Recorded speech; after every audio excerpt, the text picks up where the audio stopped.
Welcome back to the Photo Banter podcast. I'm your host, Alex Gagne, and on today's podcast, I speak with photographer and director Liz Nemeth. Liz has worked with clients such as Forbes, Carhartt, Verizon, and HGTV, to name a few. I was excited to get Liz on the podcast, as she is one of the first people I met in the photo business when I first graduated college and was working as an assistant out here in Boston. I used to assist for her and her husband, Tibor, for years. So I was really excited to have her on and kind of talk to her about her journey with photography and everything she's been working on now. She's doing a mix of still photography and directing motion projects now. Lots of amazing work. I know we talked to her about a project she did with Titleist Golf. Really amazing work. So I hope you guys enjoy this one, and thanks so much for listening. All right, well, now welcome on Liz Nemeth. Excited to have you on. You're one of the first people I met in the photo business when I graduated college 13 years ago. I met you and your husband, both assisted both of you guys on shoots too. So excited to have you on. Obviously been a crazy year for everyone. I guess how's work life been for you down in North Carolina? Have you guys still been shooting and staying busy, or how's the last year been for you? Oh yeah.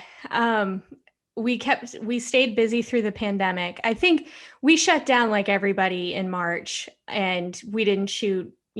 March and April were an absolute blur. Kids at home, everybody was Zooming their classes. Grace she goes to school at UNCSA for ballet. So she had her ballet class in our living room. Oh, wow. and Tibor was still playing hockey. And so he was doing hockey on Zoom at home. So it was, chaotic. And then I think I had my first shoot back in, I think it was actually end of May last year. And that was like a week-long shoot in a studio. So it was a lot of people and I was nervous about it, but it went off without a hitch and the rest kind of tumbled from there. And I shot most of the summer last year. Last year was a great year for me. It was a little bit slower for Tibor, but it all worked out. And then this year was really busy to start. Then we had a little bit of a slow spell, and now it's chaotic again. So it's just like it usually is, a roller coaster. Now it's good to hear that, stuff is starting to pick up. It seems like there's more and more bigger productions happening, because I think for a while people were kind of nervous there for a bit, but Yeah. It sounds like stuff's starting to pick up more and people are traveling and doing shoots and stuff. So that's good. I know you guys are down. What is it? Winston-Salem? Is that where you guys are at? We are. So Winston-Salem is a, it's a medium-sized city. It's about 250,000 people. And easy drive to Charlotte, easy drive to Raleigh, plus Greensboro is 20 minutes away. So we get a nice draw of work and pretty much travel the whole state fairly regularly. Tibor does a lot more out of state. So it doesn't really matter for him where he is. But yeah, for me, most of my work is in North Carolina. And when you guys moved, because I remember when I was working for you guys, it was so funny. You guys had spent I think you guys were doing construction on your house for 2 years. You had you basically built a new house on top of it. Yeah, it was crazy. And then as soon as it was done, you guys were like, oh, we're moving to North Carolina. Well, it was kind of funny because our roof was off the house when the recession hit. Yeah. And so we had no roof and were terrified that we were never going to work again, just like everybody in that moment. And so we finished the house, and I remember vividly, we had this enormous bedroom. It was outrageously large. And I think it was 40 steps to the bathroom. I mean, it was just stupidly large. And we were young. It was our first house and it was our first construction project. So the architect convinced us that we really needed a big bedroom. And over the period of the construction, our bedroom was used, Tibor was in a band and we recorded a whole album in it. And we had our friend Audrey, she was making furniture at the time, and she had a piece that she had to put together for HGTV Dream Home. Yeah. So she built that in the bedroom. I did photo shoots in the bedroom. The kids had a bounce house in the bedroom at one point. So we end up finishing the project. It's our first night. we both like were lying in bed, and I said, "Is this what you pictured when we planned it?" And he was like, "No." And I was like, "I don't really like it." Oh So my God. we do all the work. And then in the end, we were like, I'm ready for something else. Like, I think it was just too exhausting. And, you realize like, oh, wow, building a bigger house wasn't what we really should have done. But Yeah.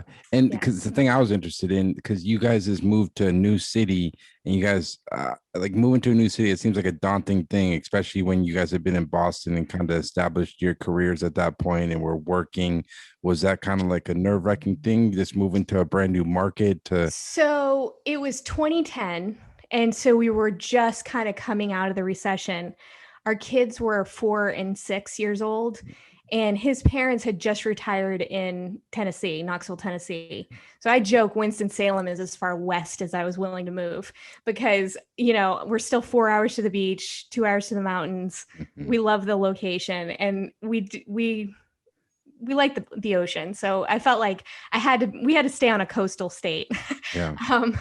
But and now we're just 5 hours from his parents, so we get to see him a lot. And at the time, my parents were living in Europe, so we didn't really have family to help us, and the taxes were getting crazy in Massachusetts.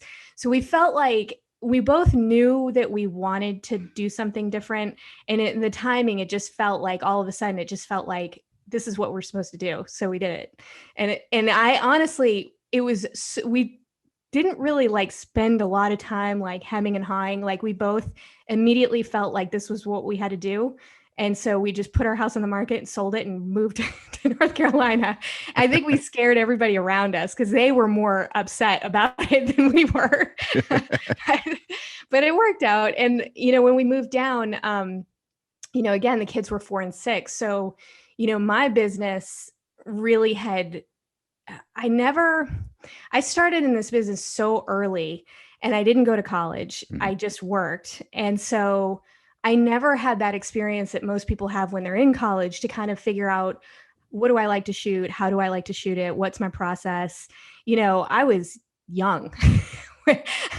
I mean, I started my business when I was 24 years old. Yeah. So I didn't really do that. And so, so the timing I was at a point where I was like not doing so great with my business, but also feeling like I haven't ever put 100% into this. Mhm. So when we moved down here, I kind of felt like it was a rebirth. It was like a chance to kind of figure out what it is I want to do. So I took my married name at that point. After 10 years of marriage, I took the married name.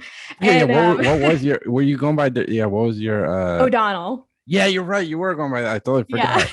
Yeah. Because at first, when I started, I wanted Tibor and I to have separate businesses. So I thought, oh, I'll keep my maiden name.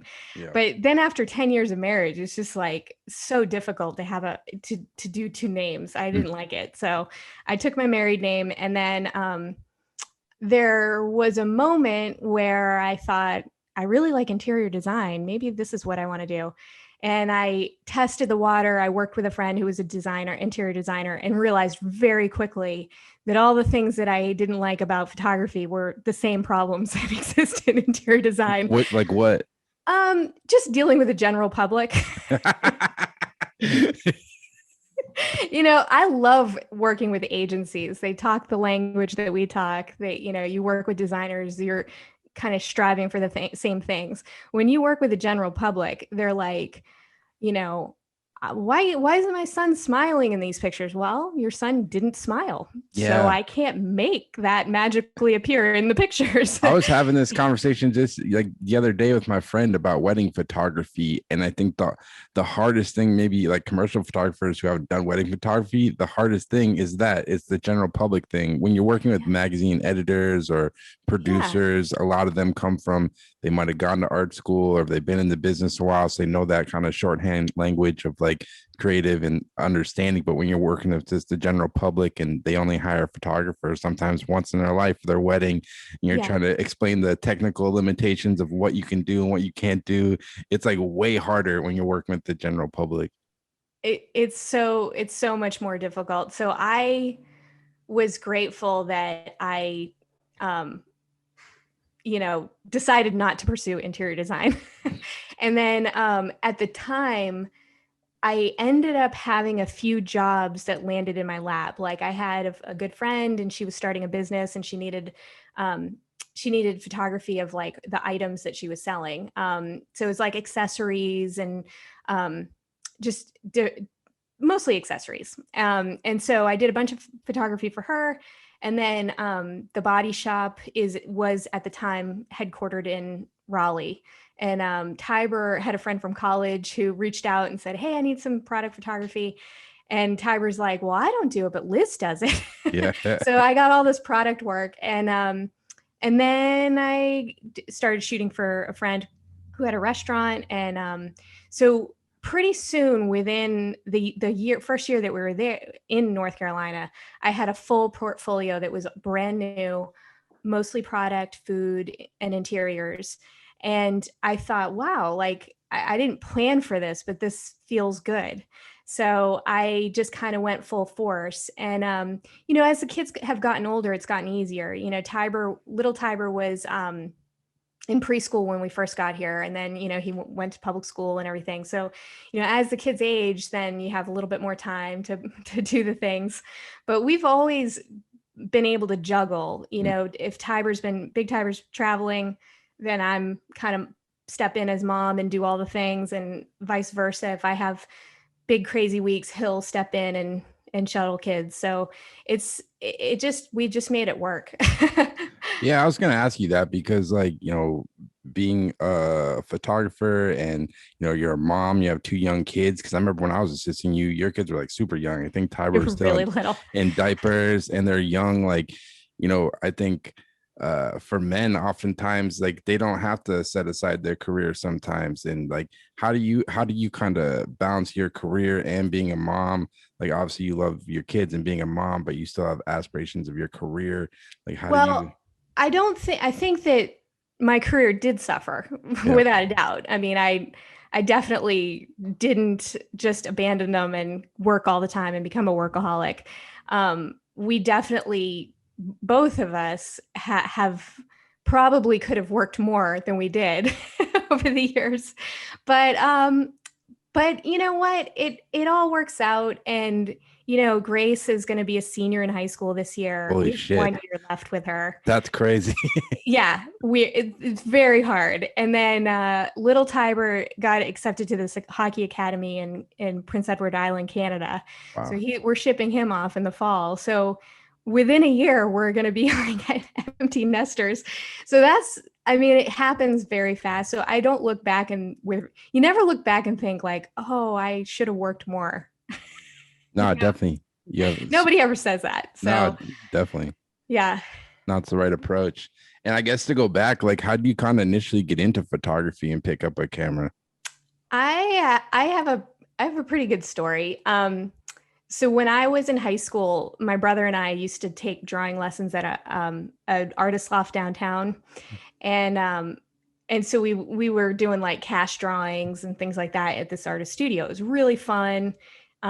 I really enjoyed it, and my brother ended up becoming a fine artist, and he was really drawn to painting, but I always liked drawing things, but I like drawing things that are real and like making them look realistic and, recreating the thing in front of me. And I thought, well, photography kind of simplifies that because you're just putting it together and taking the picture, and it felt like a little bit easier. So one day I tell the artist, hey, I don't think I want to be an artist. I think I want to go into photography.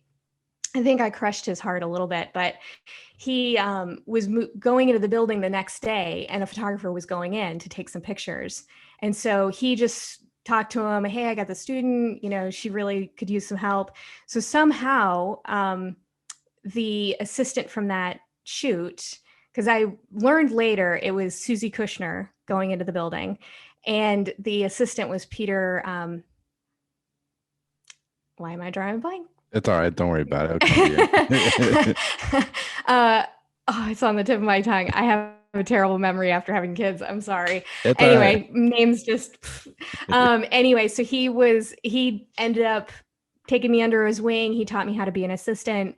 He got me my first internship. So I interned with Carl Tremblay when Oh he yeah. was sharing a studio with William Huber. So I kind of got a 2-for-1 internship in my senior year of high school.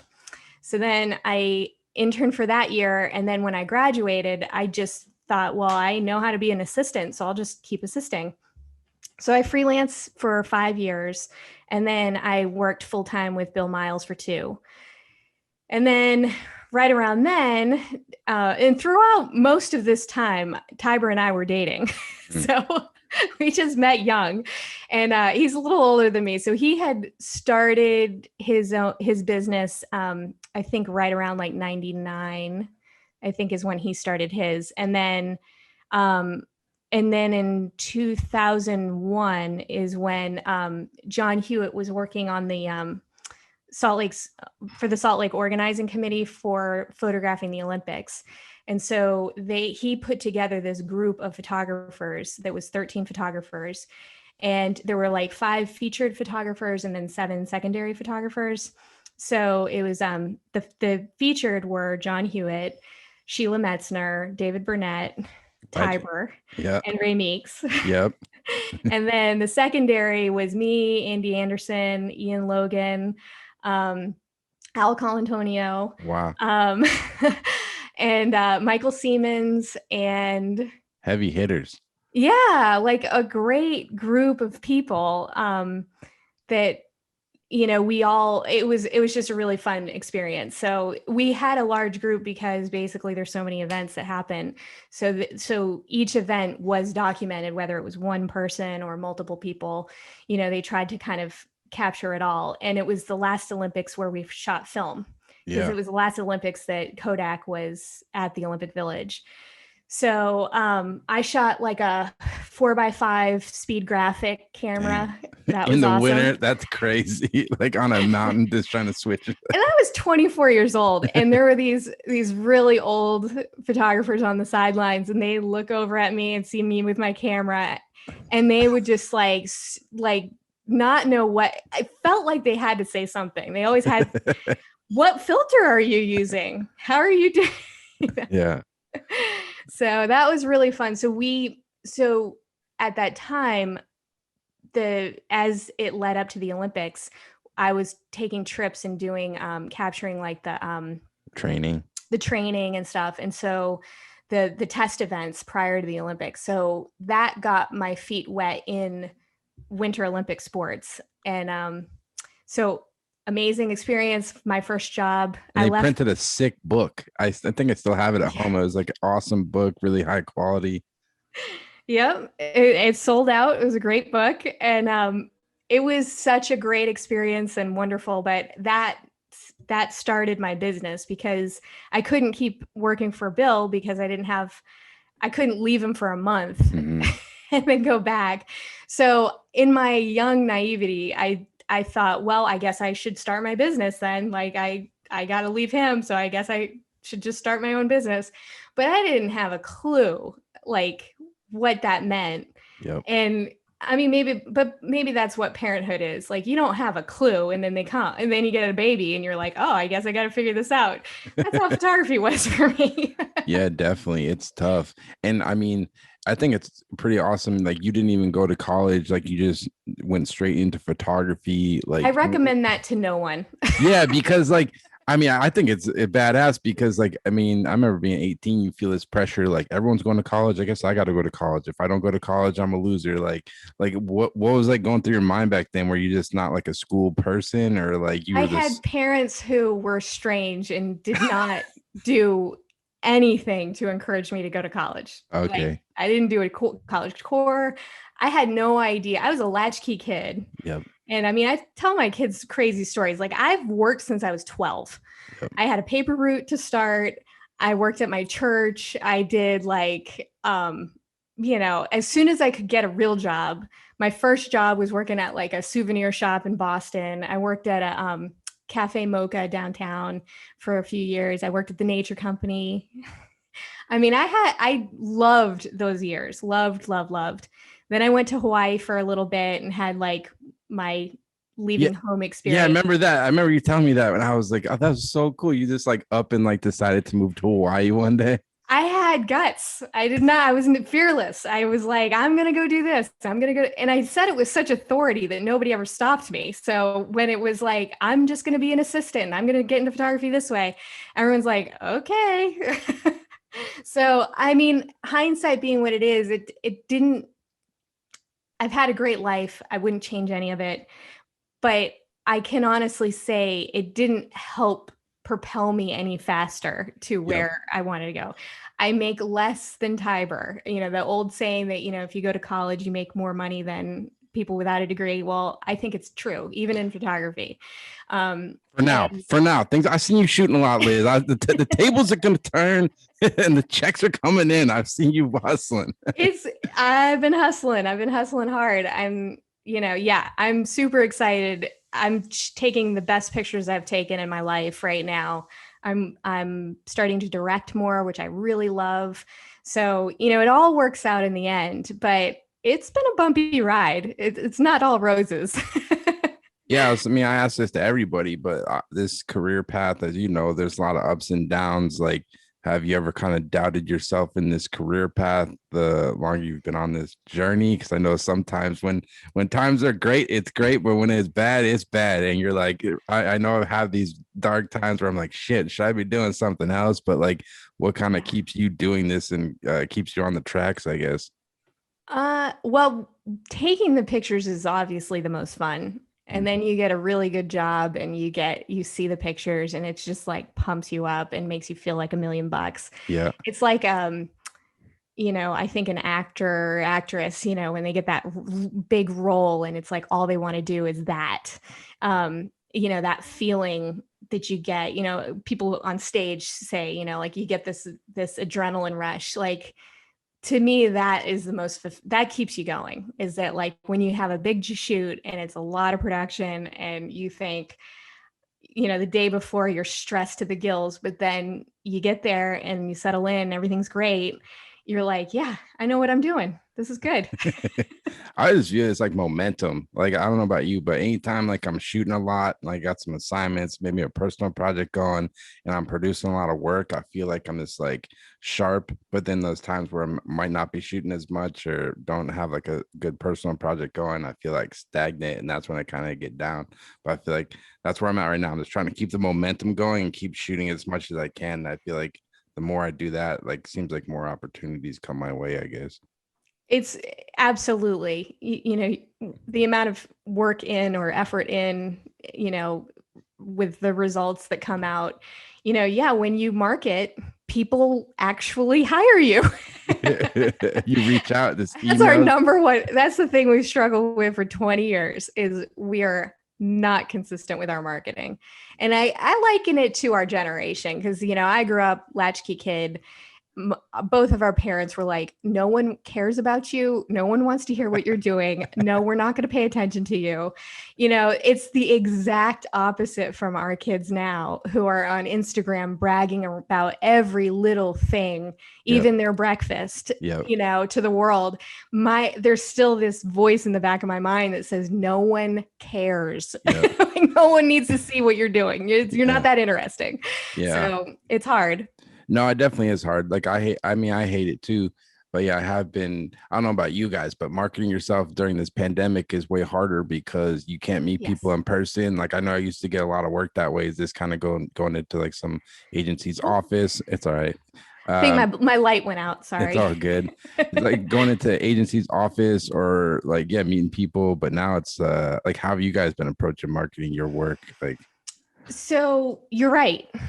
Like, I think going into an agency and showing your physical book is so great. You get to meet people. People get a vibe on who you are as a person, how you'll run a shoot or a production.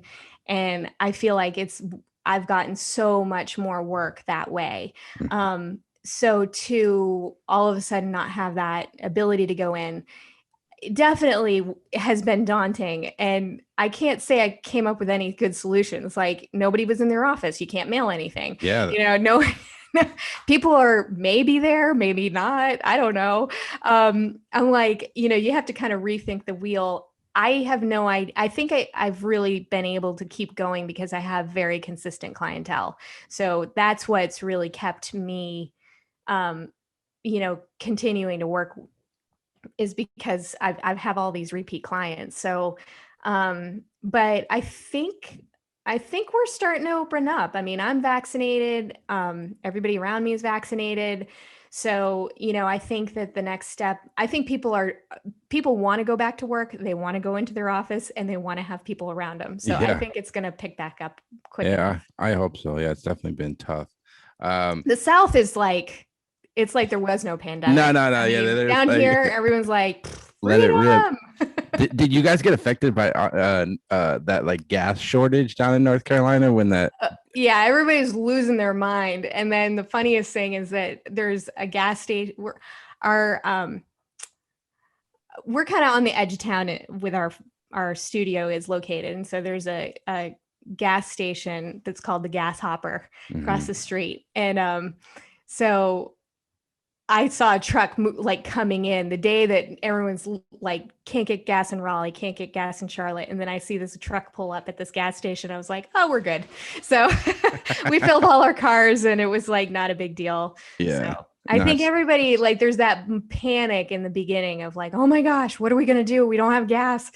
And then it's like 2 days later, it was solved. So it was like the toilet paper at the beginning of the pandemic. People were losing their shit. It's so hilarious. Yeah. I guess go back like when you started shooting and doing assignment work, like who were some of the first clients you started to work with when you're up here in Boston? I really can't remember. You were shooting some editorial stuff too. Like I remember. I did. I worked for like Forbes. Did you do some stuff for Forbes, I think, or some of those? Yeah, I mean, I know I worked for all the agencies. I mean, I worked for Mullen, I worked for Arnold, and I definitely worked. I did magazine work, Yankee Magazine, Stuff Magazine back, like that was early back in the day. I can't, I mean, it was a long time ago. I don't remember. It's all right. Ask me about last year. I'm like, I don't know what I did. And I guess like as a photographer, did you feel like it took you a while to find your voice as a photographer, and is like style and aesthetic something you think a lot about? And is that something that's kind of evolved over the course of your career, you think? Yeah, I mean, I think the way I shoot has always been very intuitive, and I think, maybe it's my femininity. I don't know. So shooting's always been a kind of a natural thing. I would say it's gotten a lot easier just in the last few years. Like, technology's come so far, and the like Profoto's new lighting, Canon's new R cameras are unbelievable. They're so amazing. I shoot mostly with the R, but we just got the R5 and it's incredible. Oh, damn. That's awesome. So nice. The autofocus is insane. You basically just have to click. You don't have to do anything anymore. It is amazing, the technology. So that stuff, the good news is, like, after shooting for 20 years, like lighting and the technology and all that stuff, like that's very ingrained. So those are things I don't have to think about, which is great. I think when you're young, you have to, that's part of it too, is you're thinking about the technical so much, especially when we were shooting film. I mean, that was more stressful than anything. There's about 1,000 things that can go wrong from when you're on the shoot. So that stuff, it's nice to not have to worry about those things. So now it's just, just trying to think through, like, did I get everything? What didn't I try? How can I make this better? What am I missing? Like, how can I just improve on this? That's what I'm always asking myself, is like, what can I do better?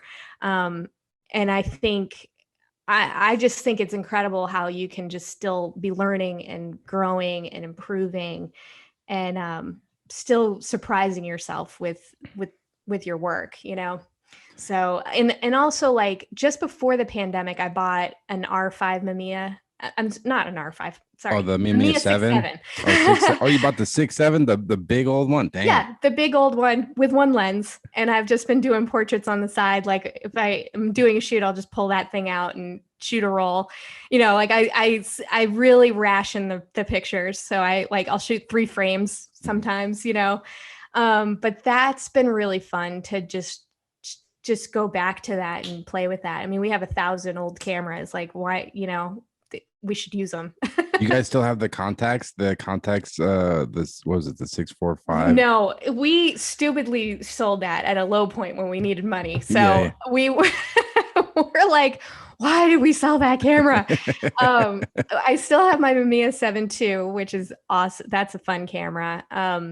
We still have 4x5 cameras. My speed graphic from the Olympics really broke after the Olympics. Like I it's so old, the curtain tore and stuff. So Yeah. I think that one's a lost cause. That's never coming back. But I would love another one of those. That's a cool Yeah. camera. It's been interesting to see film has like this new resurgence. There's like a ton of people shooting film now. Like even like some editors did like a portfolio review and they're like, yeah, we love when people shoot film. And I was like, wow, that's interesting. But there's like a whole resurgence of it. You see it a lot on social media for sure. Like hashtag shoot film, all this type of stuff. Yeah. I think it's just going to be a fun for fun. I don't know that my work, I mean, if I do more like portrait work, I could see bringing it out. I don't know, I'm always amazed when people say like they're wedding photographers and they shoot film, because I thought, isn't that why digital came out, was for wedding photographers? Isn't that what you're supposed to shoot? Yeah. Yeah, you can shoot a lot more, that's for sure. And I guess like looking at your work, like you do a lot of different stuff. Like you do your lifestyle portrait. Lately you've been shooting a lot of like athletic stuff, but then you also do like product. Like how do you kind of balance all those different types of photography? Do you think there's one that is more your strength than others, or like how do you kind of balance all those different categories, I guess? I wish I could narrow it. Every time I narrow, then I'll get a call for something that something else. So I feel like more that I'd like to think that my style is what I'm hired for, or, just what I bring to a production. So it doesn't really matter to me what I'm shooting. I feel good about it all. When I'm in the food kick, it's like, I love it. When I'm in the lifestyle kick, I love it. So I feel like, maybe also I've shot a lot of my clients are from North Carolina. So in terms of, what is available, like I really have to kind of shoot a lot of different things. I don't think I would make a very good living just shooting one thing. Yeah, you're more like a generalist, like in a smaller Yeah. market. Yeah. Yeah. But I think, I mean, if I said lifestyle, next week I'll get booked on a Food shot. cooking thing. I mean, I just did a week-long shoot with Frigidaire, and it was mostly food. It was a lot of food and a little bit of like one day of directing video of featuring some appliances, and no people on that one, but lots and lots of food, really fun. So That's awesome. And with the directing stuff, like how do you start making that leap, like to getting hired to do directing jobs? Because that's a kind of a hard transition for a lot of photographers, I think, to go from shooting print and then like offering this new service to their clients, I guess. Like how did you kind of make that? I think I'm in, there's a couple of thoughts I have for that. Tibor really broke into it. He's been directing for over 10 years now. So he really broke in a lot earlier than I did. And when he did it, I could not even consider, like, it was out of my concept. I could not even fathom directing. I thought, how could I bring this into my purview? I just didn't have any interest. It wasn't the way I thought. I just wasn't there. But our kids were a lot younger and taking all of crushing my creative soul. So once they, I think as you gain time, as they get older, and then also, I would say technology, new cameras and stuff, playing with new things. And then, just having opportunities that came up that lent themselves to wanting to create a video. Mm-hmm. So it kind of just got me to just, hey, let me just give this a shot, because I think that content is really king, and everything is about content, and everything is going. I mean, if you scroll through Instagram now, it's a lot of video. It's not stills anymore. Yeah. I think stills will always have a place, and I think video will have a place. Like, I think it's just one more medium. And so that's the way I look at it. But it's like going from like a pencil and paper drawing to 3D sculpture. It's Yeah. so much bigger. There's so many elements. And I think I'm just ready to explore that more. And so I started by directing videos for my friends who are all women my age, great friends. They're all starting businesses or expanding their businesses and needing video. And so I thought, well, this is a good opportunity. They'll let me just do it. It's like low and pressure. I can't screw up because they're my friends. Yeah, it's low pressure, and you can kind of work low on pressure, the craft. just do what you can. And it's been so much fun. And then I also had a few jobs that lent itself to like actually hiring a DP and getting all the bells and whistles. And Tibor's been in it for so long. I know all the producers, I know all the DPs, I know all the people. So again, it's a safe, I'm in a safe space to expand this part of my business. And in a place where I do have access that other people, starting out probably don't. So, and I also have the clientele. I have friends in the business now. So that, I mean, that's how it's all who you know. Yeah, pretty much. Yeah. It's, make friends, make lots of friends. And then you too can do more stuff. Yeah. One of the thing that always stuck in my mind that Tibor said to me when I was assisting him, he goes like, your best tool as a photographer is your phone.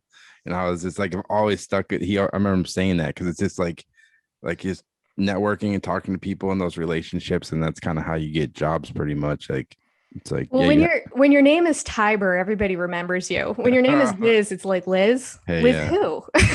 I'm thinking about switching my name. I'll just be a Roman numeral. I'll go like Prince or something, like a symbol. Let's do that. I'm fun. The symbol formerly known as Alex. Yeah, that's right. That's right. Another thing, I'm gonna pull up your website here. This like the lifestyle stuff, I'm always interested by it. Like, how do you, with these type of shoots where you're kind of creating a scenario, it's models, like how do you approach like directing these type of shoots? Because it is like a skill, because it's like it isn't, you're creating these scenarios. It's not like a photojournalistic thing. So like, how do you approach these like lifestyle shoots? Well, this client's pretty interesting because it's socks. They make all these socks. They make socks for several brands. So this brand is K-Bell. And so for them, it's a matter of finding the location, organizing the models, figuring out the day, scheduling out the day, how much time do we have with each one? What do we want to, which brand styles are we selling? Which holidays are we trying to capture? Et cetera, et cetera. So we rented this, it was like a studio apartment in downtown Winston-Salem, and it's now become a production company. And so we just rented it from them. And it was great because, if it was a home, they'd have a bunch of stuff in it, but it was kind of great because they didn't have no tchotchkes, nothing to move. It was so great. This one was a real home that we rented, which was great. But so, yeah, it's the hard thing is socks. Your feet are not next to your face.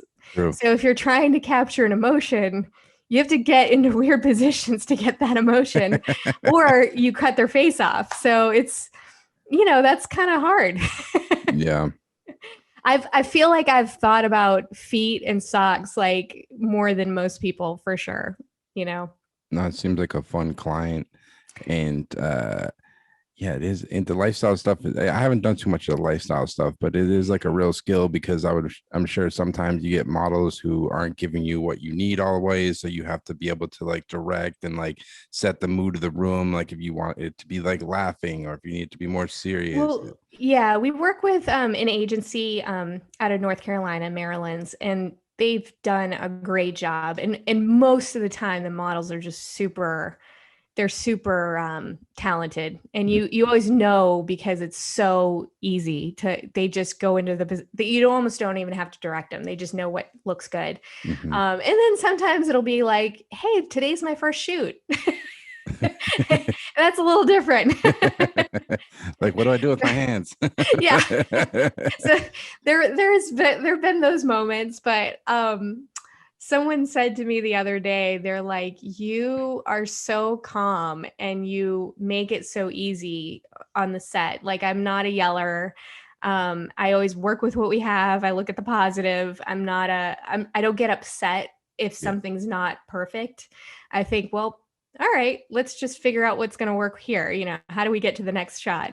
And, I just try to stay focused on my schedule. If you have I think most clients right now are over scheduling the day. They need so much content. And so you're having to do so many scenarios and shoot so much. And basically it's a math problem. If you have, 15 shots, well, how do you get that in a day? It's just math. It's like, okay, we got 30 minutes a shot or whatever it is, or how much, or can we limit the move? Let's pick one location. Let's not do a company move. Let's, try to keep it, within a reason. But I think that's the main thing that I always think about is like, if you have an hour, you get an hour's worth of effort. If you have 20 minutes, you get 20 minutes worth of effort. Yeah, for sure. It's like, if you have a tight schedule, you're like, I think we got it. Let's move on. You only can do so much with the lighting and stuff. And it's almost like, you almost have to almost simplify your lighting and gear as much as you can if you have to work in those scenarios where you're moving and doing so many shots, I guess, because it's like you can't nitpick every little lighting detail always. No, it's you definitely, and some clients are nitpicky and need everything just so, and you have to have at least an hour per shot because they're going to complain about whatever these minute little details. You have to have a client that is willing to understand, okay, well, if we want all these scenarios, we can't be too picky. Yeah, for sure. But where are they going to put them? They're going to put them on social media. People are going to look at them for about a second. Yep. So you have to think about what the action is and how to get it so that it has a mood or a feeling and that it reads quickly, because that's how people are going to see it, No, definitely. But I don't, there's all these photo contests, and the only photo contest I've ever done is communication arts, and I've never won. And I think, people are like, you should enter some contests. And I think, I don't ever look at my work like it's wall worthy. Lifestyle to me just is not wall art. It's not making art that you want to hang on your wall is different from probably what I do, but my work fulfills a purpose. And I think I've got great clients and I love it. And I love what I do. And it's okay that everything either isn't portfolio worthy maybe, or isn't worthy of a gallery or of entering it. I'm not breaking records there, but it's tough. Every shoot's not going to be your best shoot. That's why some photos are better than others. I try not to be too hard on myself sometimes because as a photographer, especially editorial stuff or even commercial stuff, a lot of stuff's out of your hands. It might be locations. Editorial is the hardest, without a doubt. You're never paid well. And then they tell you what it is. It's like, you're going to go to this farm. Yeah. And you're going to capture this person, and it's going to be you're picturing animals. You're like, this thing is going to shoot itself. There's going to be all these beautiful flowers and plants. And I can't wait to go there. I'm so excited. Let's go. Yeah. And then you get there and it's raining. Yep. And the barn looks like shit. The animals are all covered in dirt, and the people aren't maybe as attractive as you had hoped. And then it's like, oh yeah, by the way, we have 10 minutes to get this. And you're like okay. This, I thought it was going to be Martha Stewart. I thought this was going to look like, And then the editor looks at it and goes, how come you didn't get this shot? And you're like, that is a really good question. I don't really know why I didn't get that shot. Because you paid me $500. I couldn't even have an assistant. Like, I was like, it's a battle. But I was having a technical crisis. You're lucky you got what you got. yeah, it's tough, but you do the best. It is.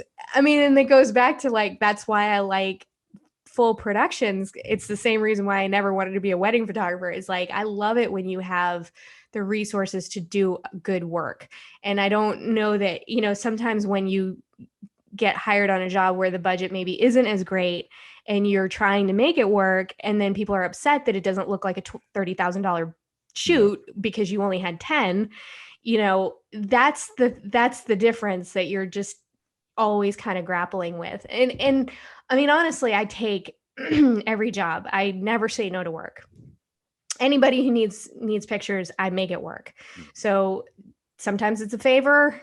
Sometimes I'm trading for food or accessories, but I always try to make it work because you never know where it'll lead. And so sometimes there's jobs that, they don't have money this time, but next time they have something, they think of you. So I'm always trying to build on that and just keep good relations with everybody, because the world's small. My town is small. Yeah. People remember. So it's good. Yeah, no, it's a good attitude to have. Don't have like an ego. Just be open to what kind of comes your way.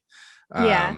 One shoot I was excited to talk to you about, like a dream shoot for me. You got to shoot Justin Thomas for Titleist. You went down to Michael Jordan's brand new golf course, The Grove, which is like a private course, basically. Essentially, this like PGA players and like billionaires are members to this course. It's pretty unbelievable. Yeah, you go through like 2 gates, and you're just like, it's unbelievable. It's an unbelievable course. Beautiful, just beautiful vistas everywhere. And basically, it's just like a lot of photography and a lot of jobs. You just happen to be the right place, the right time, or in the right person's purview or whatever.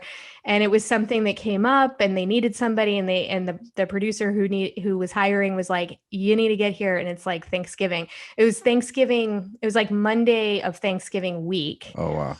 Traveling to Florida, pandemic, no vaccines yet.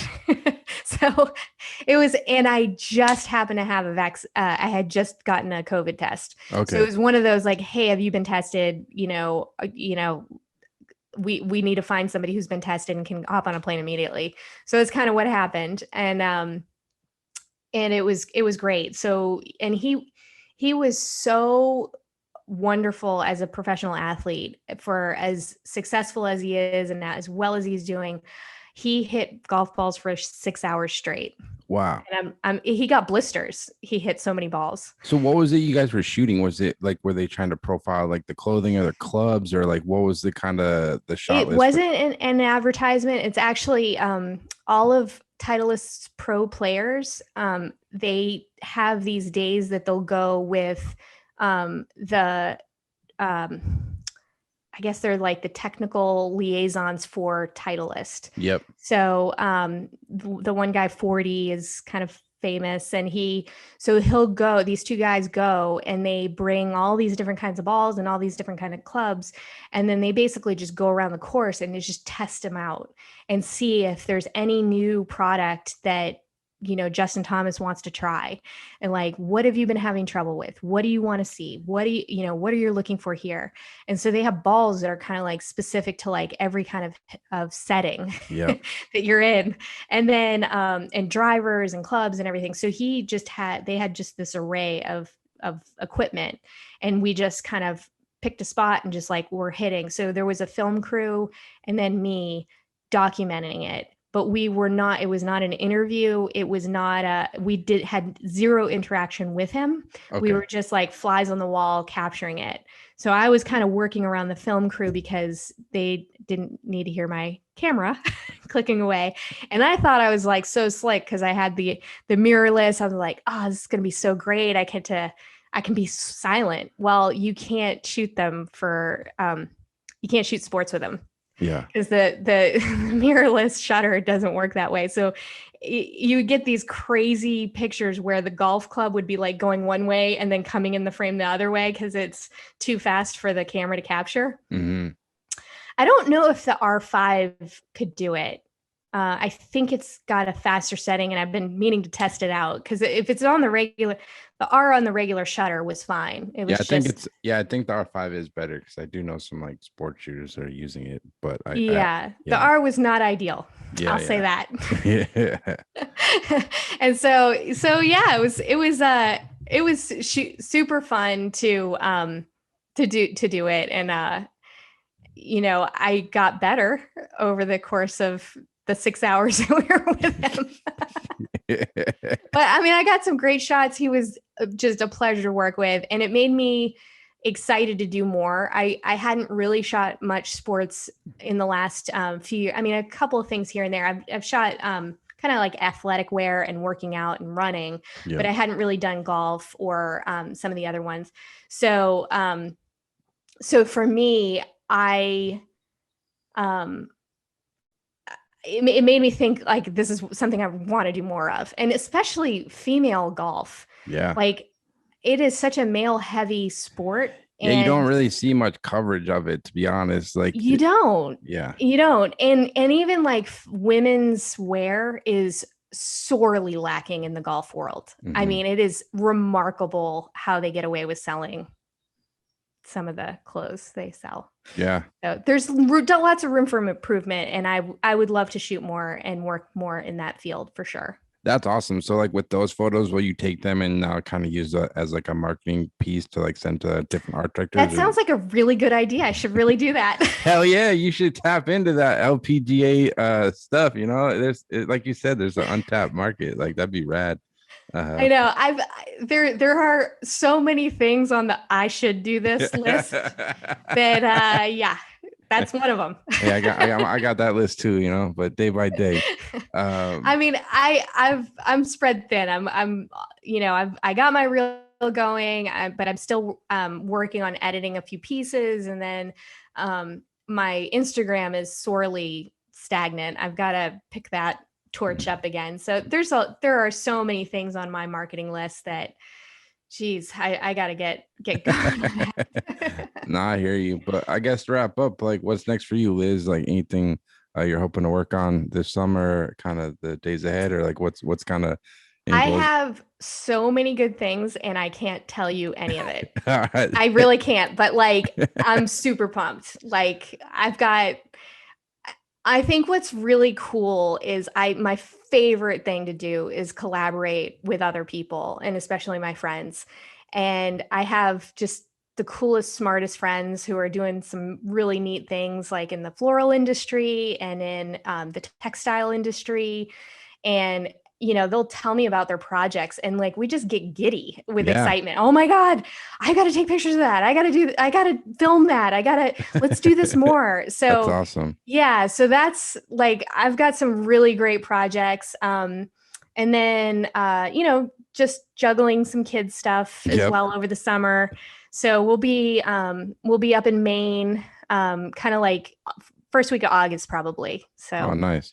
We'll have to connect. We're going to make a trip to Boston. All right. Yeah, definitely. That'd be awesome. But yeah, Liz, I'm glad we did this. Can't thank you enough for taking the time. Like I said, you're one of the first people I met in this business 13 years ago when I got into it. I can't believe it's 13 years, but it seems like it's just a couple of years ago. It doesn't feel that long ago at all. Nah. I mean, so much has happened, but like, it really does not feel that long ago. I mean, I feel like my days of assisting don't feel that long ago either.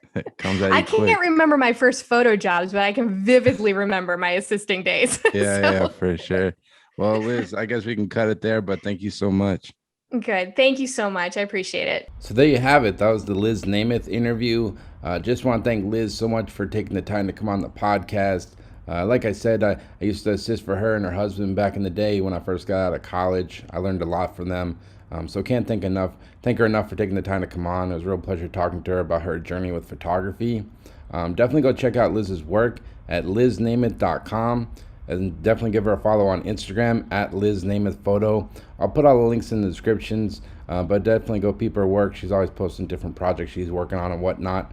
And as always, I'll be having weekly podcasts. I know I've been kind of behind lately. I've just been kind of shooting a lot of my own stuff, but trying to pick up the pace and do some more weekly stuff. But yeah, you can always find the podcast on Spotify, Apple Podcasts, and the Photo Banter YouTube page. So definitely go check that out. And as always, thanks so much for listening, and take care.